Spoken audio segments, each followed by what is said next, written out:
얘가 미쳤구나. 시집을 뭘로 보고 그딴 소리를 하는 거야? 시어머니 명자의 고함이 온 집안에 울렸습니다. 저 이제 안 합니다. 간이 안 맞고 음식이 맛이 없다고요? 그럼 이제부터 직접 해 드세요. 평생 순종적이며 얌전했던 막내 며느리의 설움이 터졌습니다. 다들 너무 놀라 아무 말 못하고 있을 때 전 가방에서 서류를 꺼내 남편 민호에게 던졌습니다. 민호 씨, 난 이제 당신하고 못 살겠어요. 여기 도장 찍어요. 그렇게 전 10년의 결혼 생활을 끝으로 시댁을 나왔습니다. 그저 묵묵히 일만 하던 제가 명절날 시댁을 뒤집어 엎은 이야기를 이제부터 들려드릴게요. 매년 다가오는 명절 준비를 하고 있을 때였어요. 부엌 한가운데 서 있던 나는 칼 끝에 베인 손가락을 잠시 내려다보았어요. 피가 한 방울 또각또각 도마 위에 떨어졌지만 신경 쓸 겨를이 없었어요.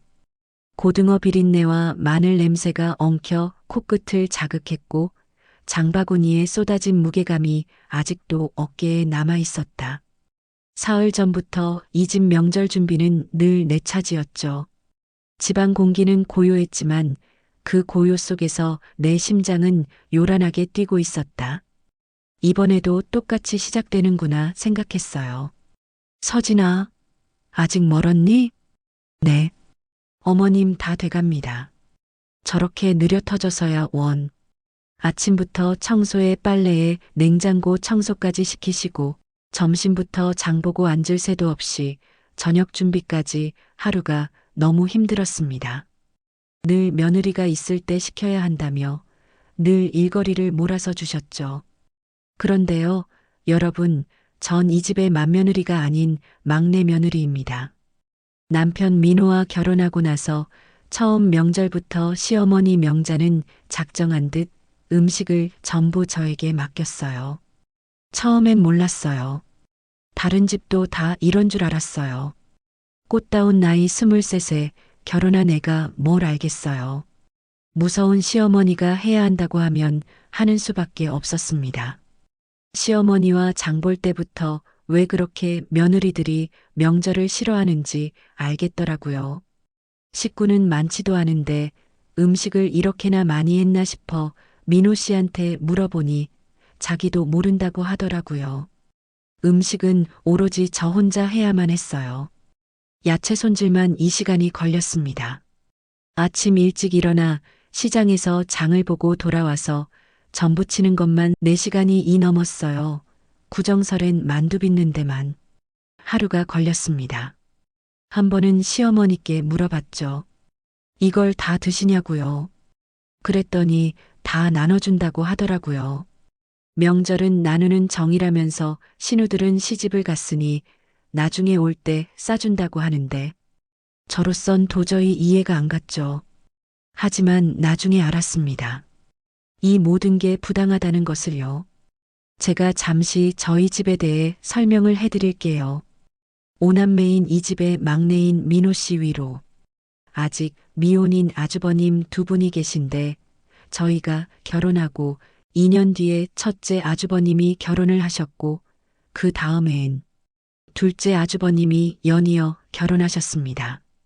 제일 위로 신우 2분은 예전에 시집을 가셨고요.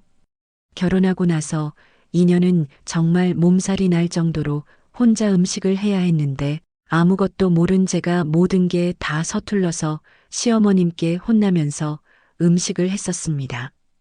그런데 첫째 형님이 생겨서 이제 좀 나아지겠구나 싶었지만 제 생각이 한참 잘못된 걸 나중에 알았습니다. 둘째 형님이 들어오고 나서 희망회로를 돌렸더니 역시나 아니었어요. 전 그렇게 대식구의 명절 음식을 10년간 해야 했습니다. 결혼하고 첫해 민호 씨가 절 도와준다고 앉았다가 시어머니가 등짝을 후려쳤습니다. 남자가 부엌에 왜 들어와? 얼른 나가. 집안 망신시키지 말고. 아, 엄마 왜 그래? 작년까지 내가 전 다 붙였는데. 민호 씨의 말을 듣고 시어머니가 제 눈치를 보며 민호 씨를 거실로 끌고 갔습니다. 시끄러.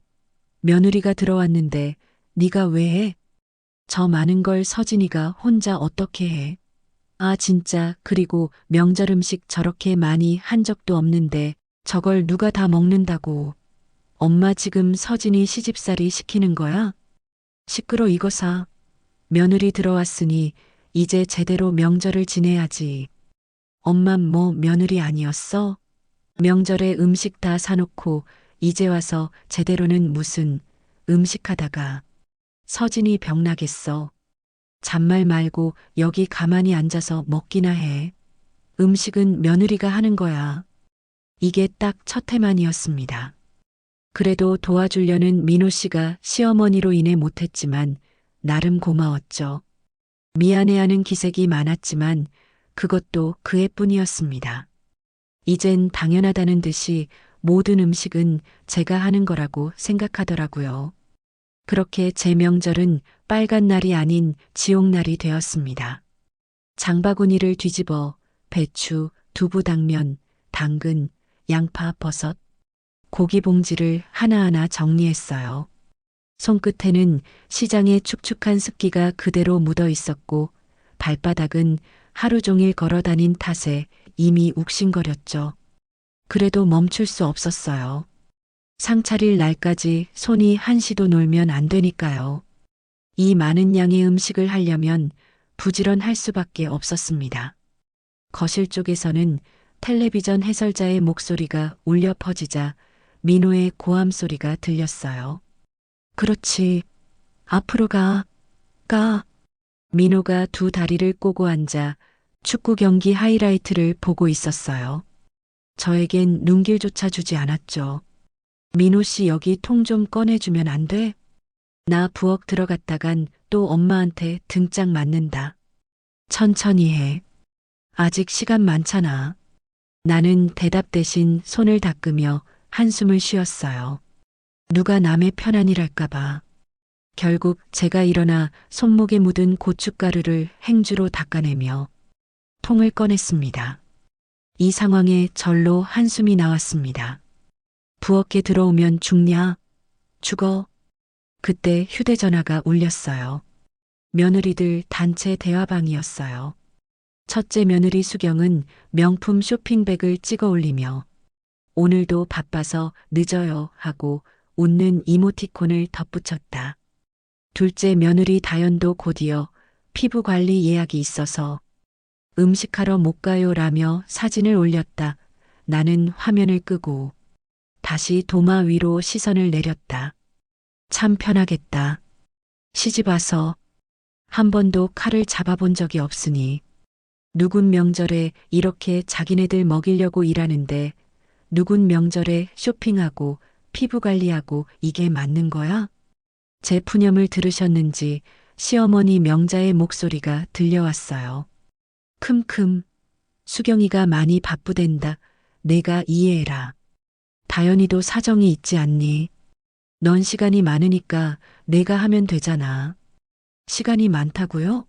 누군 명절 사흘 전부터 연차 써서 오라고 해놓고 정작 형님들한테는 쇼핑할 시간까지 주시네요. 그 말투는 명령이 아니라 당연하다는 선언처럼 들렸어요. 나는 잠시 손을 멈추고 창밖을 바라봤어요. 해가 지는 마당에 낙엽이 뒹굴고 멀리서 개 짖는 소리가 희미하게 들렸어요. 내 속에서는 알 수 없는 울분이 차올랐지만 겉으로는 여전히 담담한 얼굴을 유지했다. 처음 시집 와서 이렇게 하는 게 며느리의 도리라고 생각했던 적이 있었습니다. 내가 잘해야 하는 거라고 그렇게 다짐했지만 이 사람들에겐 너무나 당연한 생각이었나 봅니다. 첫째 형님이 결혼하시고 첫 명절엔 제가 너무 기대했었나 봐요. 제가 미리 도착하고 음식을 하고 있는데도 형님은 오시지 않았습니다. 명절 제사가 바로 다음 날이라 시어머니께 물어봤죠. 저 어머님, 형님은 안 오시나요? 그게 오늘까지 일을 한다네. 그래서 내일 올 거야. 저는 다 붙였니? 모자람 없이 다 붙여라. 저 형님 오기만 기다렸는데요. 진짜 안 오세요? 바쁘대잖니. 이번은 그냥 내가 하던 대로 하거라. 너무 어이가 없던 전 아무 말도 못했습니다. 바쁘다고요? 자영업을 하시는 것도 아닌데 분명 회사 다니는 걸로 알고 있어요. 그럼 당연히 빨간 날은 다 쉬는 건데. 전 이해가 가지 않았습니다.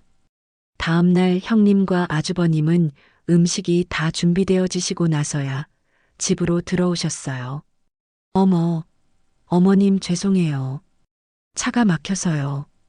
그래 오느라 힘들었지? 어서 와라.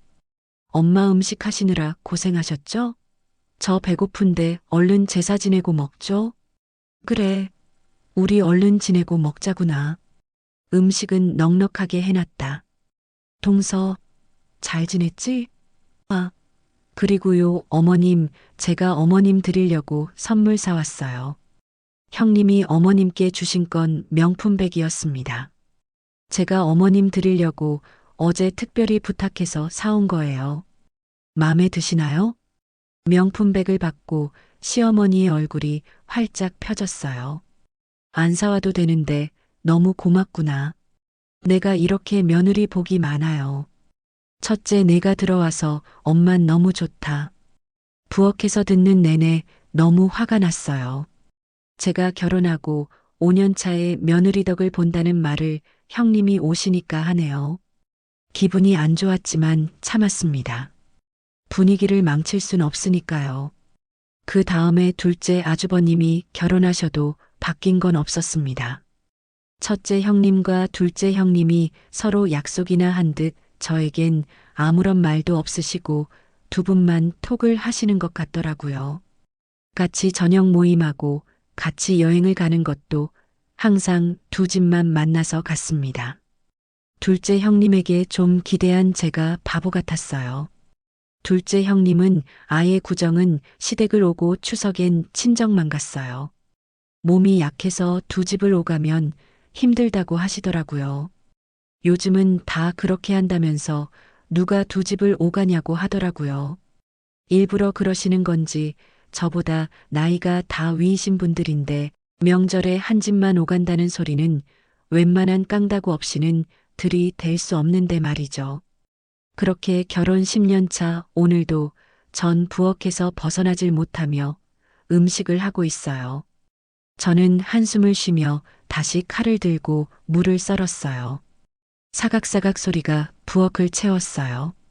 내 마음속에는 차가운 물결 같은 것이 흘러내렸지만 표정 하나 흔들리지 않았어요. 오히려 더 정밀하게 손을 놀렸죠. 나 자신에게 속삭이듯 말했어요. 괜찮아. 사흘만 버티면 돼. 그럼 나도 친정 갈 수 있어. 그때까지만 버티자. 이 생각으로 매번 버텼던 것 같아요. 나도 엄마한테 가면 쉴 수 있어. 그렇게 다짐하면서 말이에요. 각종 나물을 데치고 무치며 음식들을 하나하나 채워갔습니다.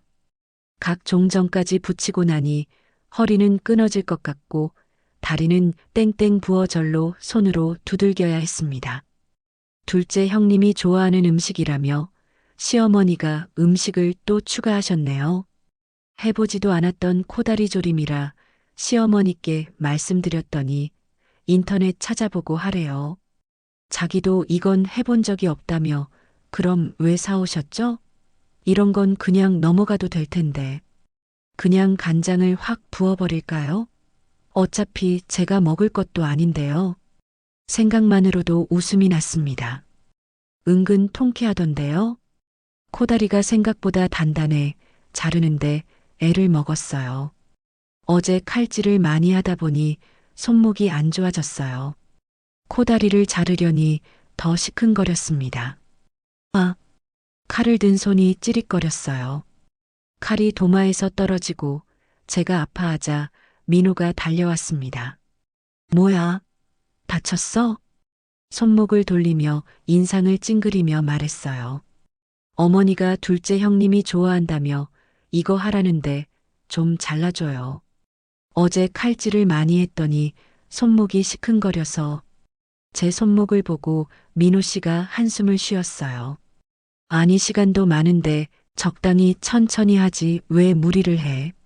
손목 나가면 음식 못 하잖아. 그럼 누가 해? 쉬었다가 해. 한마디 하고 뒤돌아가는 남편을 보며 순간 욕이 튀어나왔어요. 와, 내 손목 걱정이 아니라 음식 못할까봐. 후 말이라도 좀 예쁘게 해주면 어디가 덧나냐? 참 좋을 텐데 말이죠. 부엌 문가에 서 있던 명자가 저를 훑어보더니 한마디 했어요. 서진아, 음식 얼마큼 했니? 거의 준비 다 됐어요. 내일 아침 제사 준비는 잘 됐겠지? 전 갑자기 심통이 났어요. 알면서도 시어머니께 물어봤죠. 오기가 났거든요. 어머님, 형님들은 이번에도 일찍 안 오시네요. 너도 알다시피 걔네들이 좀 바쁘니? 내가 이해해라. 같은 며느리인데 너무 달라서요. 제 말에 시어머니가 절 빤히 쳐다보셨어요. 그리고 다시 차갑게 말씀하셨죠. 내 말 못 들었니? 바쁘다고 했잖아. 넌 항상 하던 거니 그냥 하면 되지. 속으로 열불은 났지만 시어머니가 더 화내실까 그만뒀어요. 명절인데 싸워봤자 좋을 게 없잖아요. 저는 아무 대답도 하지 않았어요. 그저 물을 썰어놓은 도마를 정리하고 끓고 있는 탕 냄비의 거품을 걷어냈어요. 사방이 뜨겁게 달아올라 있었죠. 제 속에서도 열불이 났지만 그저 참았습니다. 거실 쪽에서는 민호의 목소리가 들려왔어요.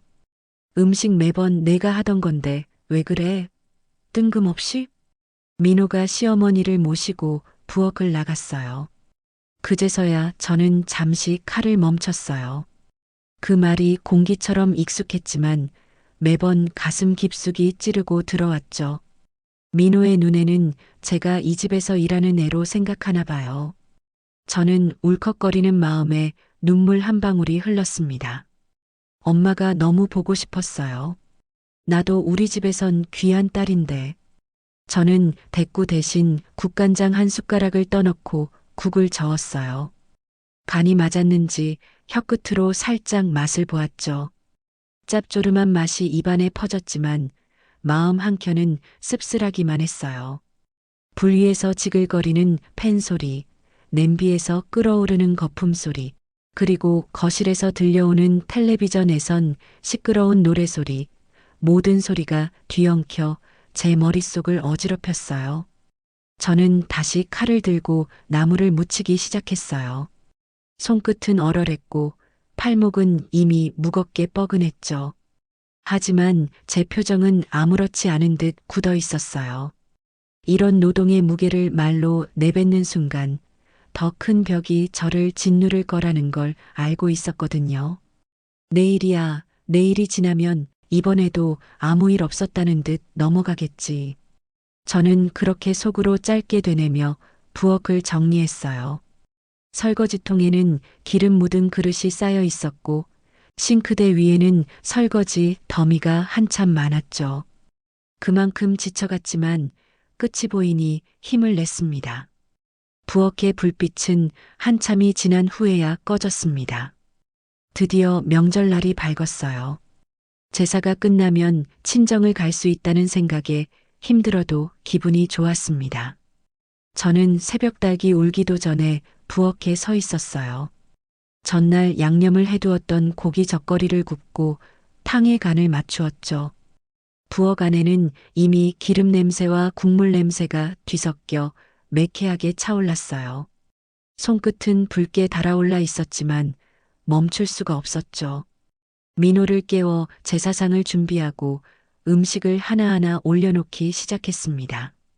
얼추 준비가 되자 큰 며느리 수경이 현관문을 열고 들어왔어요. 반짝이는 명품 코트를 걸치고 손에는 또 다른 쇼핑백을 들고 있었죠. 명자는 벌떡 일어나며 웃음꽃을 피웠어요. 어머, 우리 수경이 왔구나. 어쩜 이렇게 고운 옷을 입었니? 너무 예쁘다. 수경은 피곤한 기색 하나 없이 머리를 넘기며 웃었어요. 어머니, 음식하느라 힘드셨죠? 제가 도와드려야 하는데 일이 많아서요. 알지. 괜찮다. 명절 음식하는 건 신경 안 써도 된다. 어머님, 이거 제가 어머님 드리려고 하나 샀어요. 이번에도 첫째 며느리 수경은 가방 하나를 시어머니께 드렸죠. 어유 얜 뭘 이런 걸 다. 안 가져와도 된다니까. 아무튼 고맙다. 명자는 고개를 끄덕이며 수경 손을 꼭 잡았죠. 그 순간 제 손에 묻은 국물이 더 무겁게 느껴졌어요. 조금 뒤에 둘째 며느리 다연도 들어왔어요. 그녀는 먼저 휴대전화를 꺼내 부엌과 상을 이리저리 찍어 올렸죠. 와, 명절 분위기 너무 좋아요. 역시 큰 집이에요. 어머님 음식 솜씨가 너무 좋으신 거 아니에요? 좋긴 매번 하던 건데. 그때 다연이 어머님께 두툼한 봉투 하나를 건넸어요. 어머님, 준비하시느라 고생하셨어요. 약소하지만 제 성이에요. 아유, 뭘 이런 걸 다. 고맙다. 다연은 그 말만 남기고는 당당히 소파에 앉아 다리를 꼬았어요. 큰 며느리와 작은 며느리는 절 도울 생각을 하지 않은 채 수다산매경이었죠. 참다 못한 저는 형님들을 불렀습니다. 형님, 과일 좀 깎아 올려주세요. 조용했던 집안 분위기가 제 말에 분위기가 가라앉았습니다. 어쩌지? 난 과일을 깎아본 적이 없어서 잘 못 깎아. 동서가 잘하잖아. 하던 사람이 해야 조상님도 좋아하실 거야. 첫째 형님의 말에 시어머니가 급히 나섰습니다. 과일은 내가 깎으마. 뭐 어렵다고. 서진이 넌 탕국이나 내와라. 전 형님들을 한 번 째려보고 난 뒤 돌아섰죠. 그때 둘째 며느리가 어머님 곁으로 다가와서 말했죠. 어머님, 제가 깎아볼게요. 이렇게 하면 되나요? 다연이 칼을 들고 깎으려고 하자. 아! 과일 깎다가 손을 베인 거예요. 다연의 외침에 모두들 다연의 곁으로 몰려들었어요. 살짝 베었는데 모두들 큰일이 난 것처럼 난리를 피웠죠. 전 웃음이 나왔습니다. 며칠째 음식을 준비하면서 베이고 데이고 손목까지 시큰거린 저는 한 소리까지 들었는데 말이죠. 약하고 밴드 가져와 당장. 남편 민호가 얼른 뛰어가 약을 가져다 주는 게 보였어요. 저는 국자를 꽉 쥐고 민호를 째려봤죠. 제가 쳐다보는 걸 알았는지 민호는 시선을 피했어요. 모든 화살은 저에게 다가왔습니다. 시어머니 명자가 저에게 소리쳤어요. 아니, 너는 칼질도 못하는 애한테 왜 시키니? 시키기를. 어머님, 괜찮아요. 동서가 바쁜 게 미안해서 도와주려다가. 그만 죄송해요. 도움이 못 돼서. 됐다. 넌 저기 앉아서 쉬고 있어라. 차가워진 분위기에 큰 아주버님이 상황을 정리했어요. 얼른 제사 지낼 준비하자. 제사를 지내고 드디어 끝났다는 심정으로 상을 차렸죠. 상을 치우자마자 시어머니가 말씀하시더라고요. 지연이랑 미란이 곧 올 거니까 얼굴 보고 가라. 저는 쌓여있던 설거지를 대충 마무리하고 식탁 옆에 앉았어요. 손끝은 여전히 얼얼했고 고무장갑 속에서 불어난 피부가 간질거렸죠. 10시를 조금 넘겼을 때 신우이 지연과 미란이 도착했어요.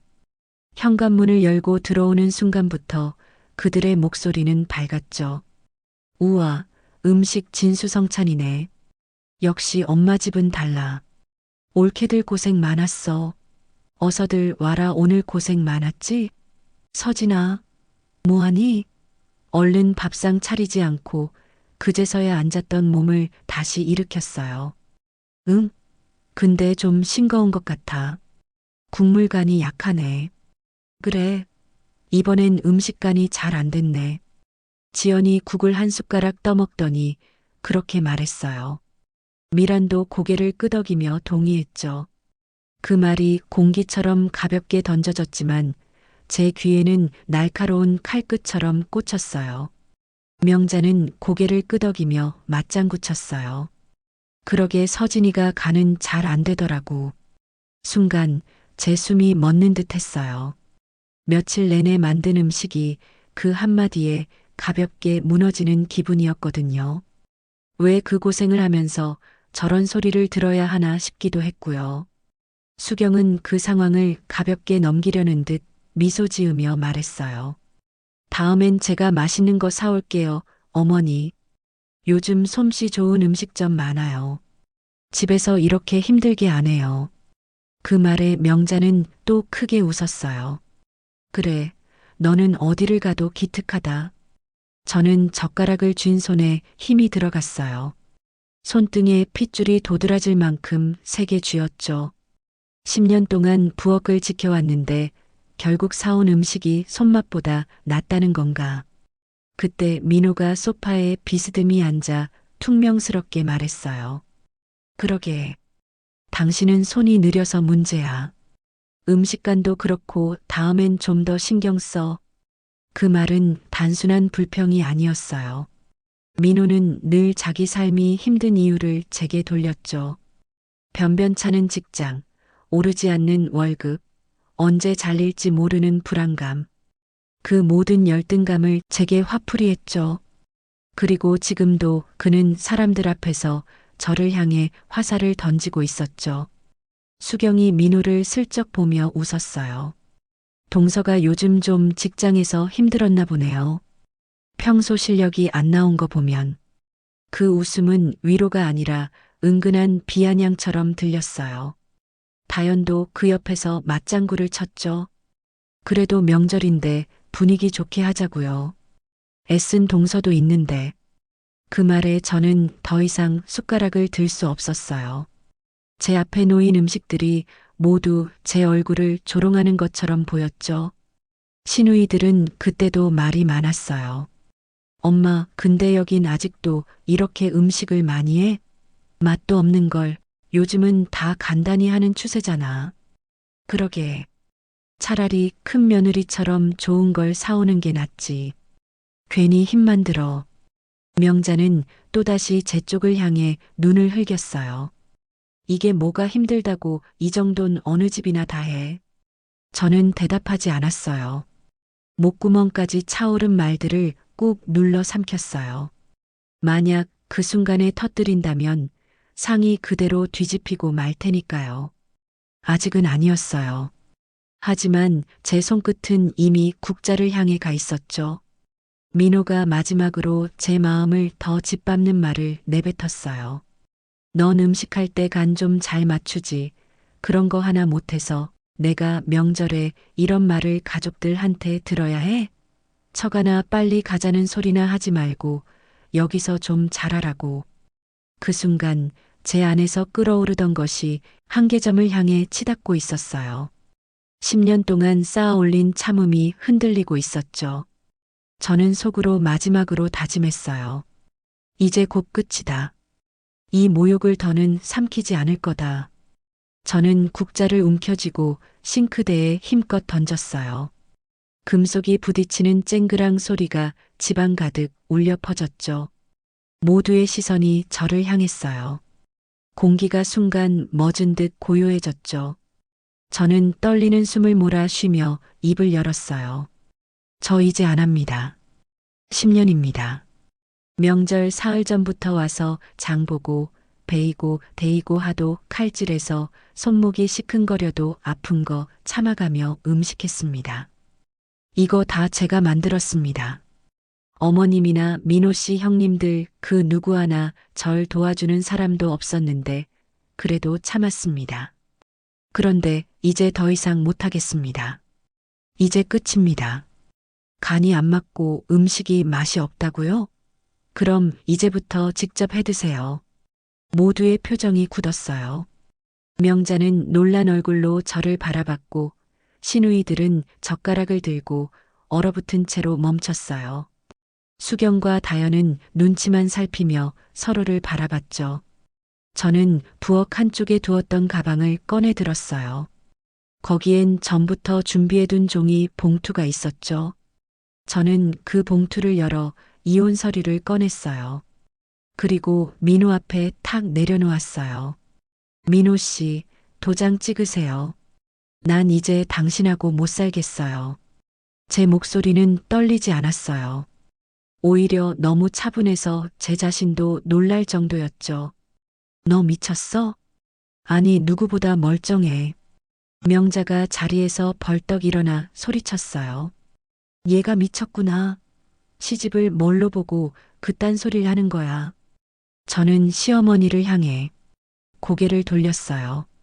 눈물이 맺혀 있었지만 그 눈물은 분노와 해방이 뒤섞인 눈물이었죠. 어머니 그러시는 거 아닙니다. 그렇게 첫째 형님과 둘째 형님이 좋으시면 다음 명절은 형님들하고 준비하시죠. 누구는 손이 부르트도록 일하는 며느리고 누구는 손님 대접받는 며느리로 차별하시면 안 되죠. 저도 저희 집에선 귀한 딸입니다. 전 이 집에 일하는 가정부가 아니라고요. 이젠 이 집 며느리 제가 거부합니다. 그 말과 함께 저는 가방을 메고 현관을 향해 걸어갔어요. 제 발걸음은 무겁지 않았어요. 오히려 오래 묶여있던 사슬을 풀어낸 것처럼 가벼웠죠. 시어머니가 제 말에 뒷목을 잡고 쓰러지셨어요. 아이고, 아이고, 내가 못 산다. 엄마, 어머님, 서진아. 등 뒤에서 들려오는 목소리들은 더 이상 제 귀에 들어오지 않았어요. 명자의 고함, 민호의 당황한 목소리, 시누이들의 웅성거림이 뒤섞여 있었지만 저는 한 번도 뒤돌아보지 않았어요. 현관문을 열고 나가자 바깥 공기가 제 얼굴에 와 닿았어요. 차갑고도 시원했죠. 숨을 크게 들이마시니 제 안에서 무겁게 눌러왔던 돌덩이가 조금은 굴러내려가는 것 같았어요. 저는 속으로 짧게 중얼거렸어요. 이제 진짜 끝이다. 그리고 새로 시작할 수 있다. 발걸음을 옮기자 명절 아침의 풍경이 눈에 들어왔어요. 골목길에는 차들이 빼곡히 주차돼 있었고 집집마다 문 앞에 신발이 수북이 쌓여 있었어요.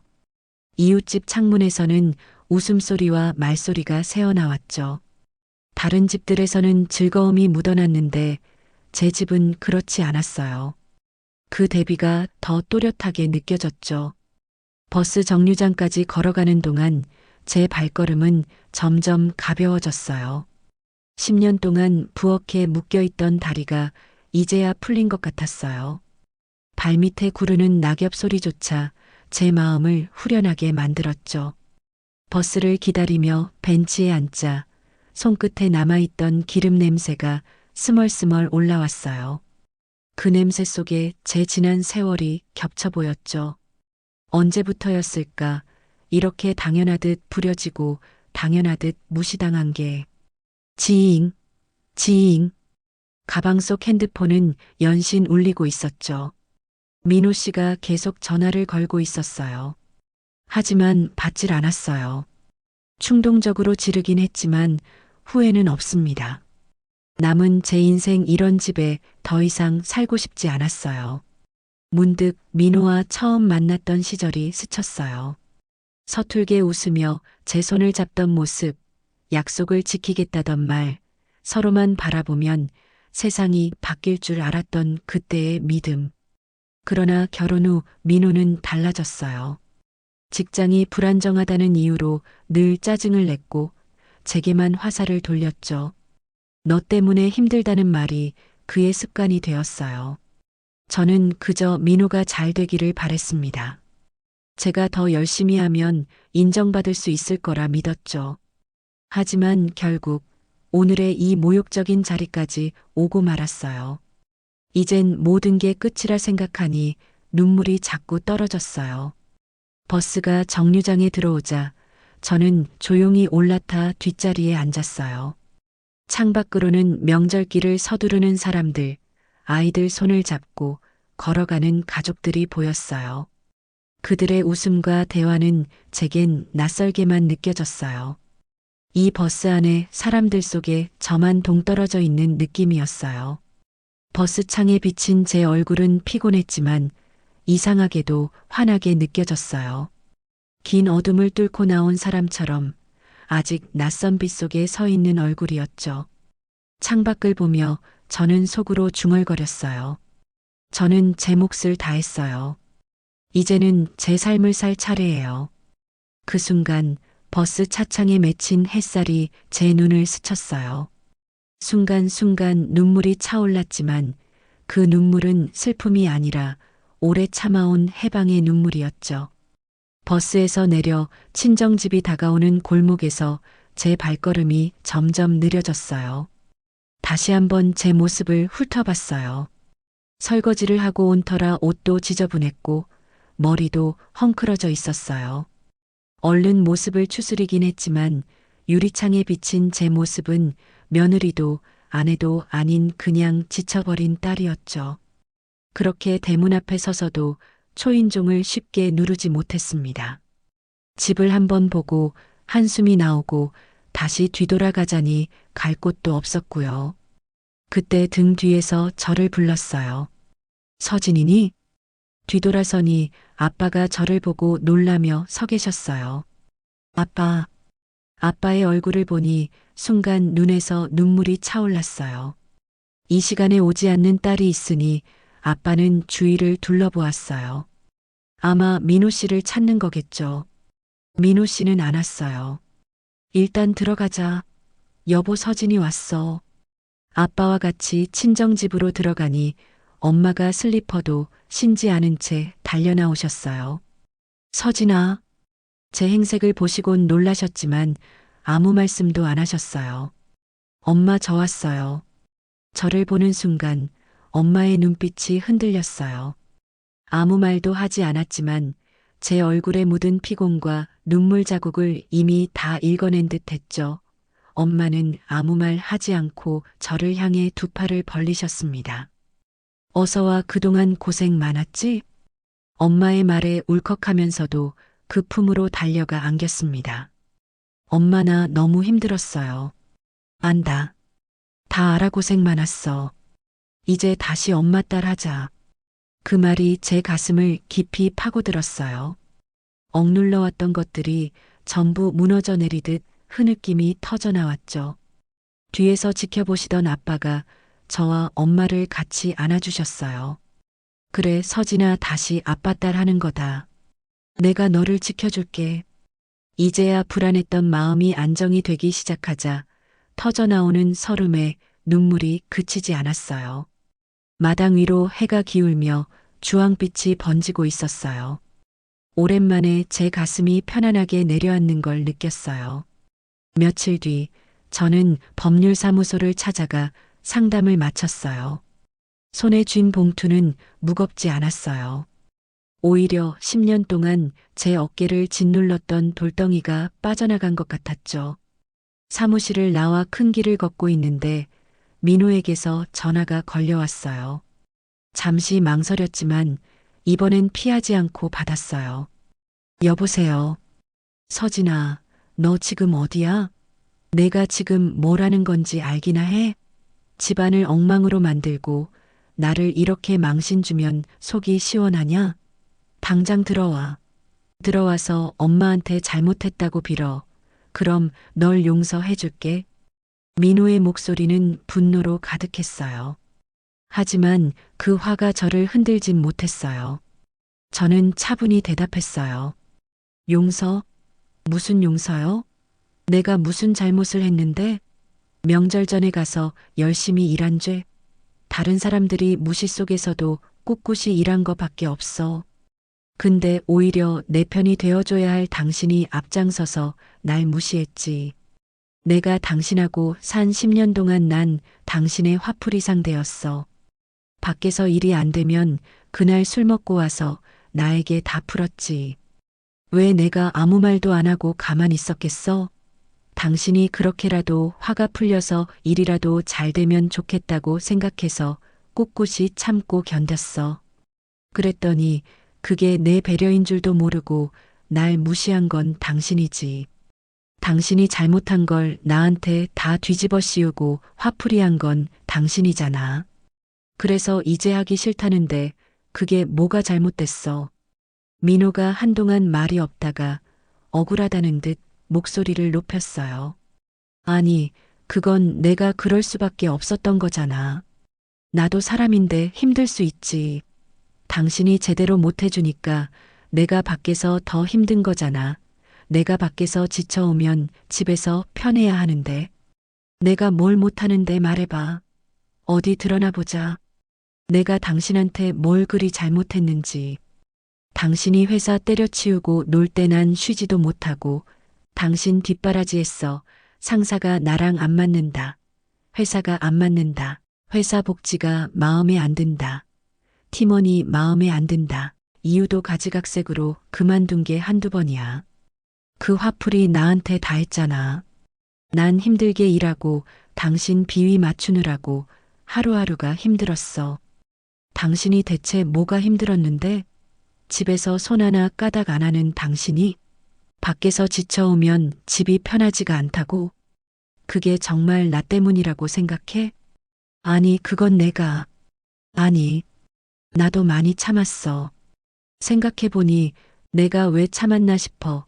이젠 더 이상 당신 집 식구들한테 무시당하는 것도 싫고 철없는 당신한테 정말 실망이야. 그러니 도장 찍어서 보내줘. 서진아, 잠깐만. 난 다시 돌아가지 않아. 당신이 있는 곳으로. 저는 숨을 고르며 말을 잘랐어요. 수화기 너머로 민호의 숨소리가 거칠게 이어졌어요. 마치 뭐라고 반박하고 싶은데 단어가 나오지 않는 듯 했죠.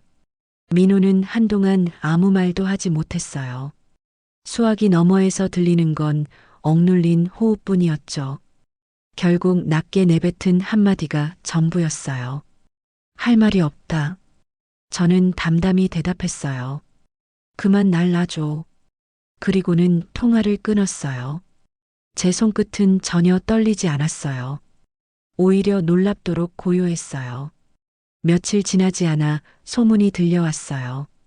민호는 직장에서 맡았던 프로젝트에 큰 실수를 했고 책임을 혼자 떠안게 되었다고 했죠. 늘 불평으로 채웠던 입이 결국 자신을 무너뜨린 셈이었어요. 민호 씨와의 이혼은 마무리가 되었어요. 그 무렵 명자에게서도 연락이 왔어요. 처음에는 고함을 지르며 너 같은 며느리는 처음 봤다고 퍼부었지만 전 더 이상 절 찾지 말라고 하고 끊었습니다. 다음 명절이 되자 다시 한번 시어머니 명자에게서 전화가 왔어요. 전에 고함을 지르던 목소리가 아니었어요. 수경이도 다연이도 나 몰라라 한다. 서진아, 명절 제사는 지내야 하지 않겠니? 내가 좀 돌아와라. 저는 조용히 대답했어요. 전 이제 그 집 며느리 아닙니다. 앞으로는 형님들과 알아서 하세요. 그때처럼 음식을 사서 하시던가요? 끊겠습니다. 전화를 끊고 난 뒤 책상 위에 펼쳐둔 교재를 바라봤어요. 종이 위에 펜이 긋는 소리가 제 마음을 차분하게 다독였어요. 내 이름으로 내 삶을 써내려가는 순간이었죠. 창문 밖으로 바람이 불어와 커튼이 살짝 흔들렸어요. 저는 커피를 한 모금 마시며 속으로 조용히 중얼거렸어요. 잘한 거야. 잘했어, 서진아. 10년 동안 참았던 말들을 다 꺼내놓고 나니 제 어깨에서 무거운 짐이 내려가는 듯 했죠. 남편의 목소리는 더 이상 제 마음을 흔들지 못했습니다. 그제야 비로소 제 인생의 새로운 첫날이 시작된 듯 했습니다.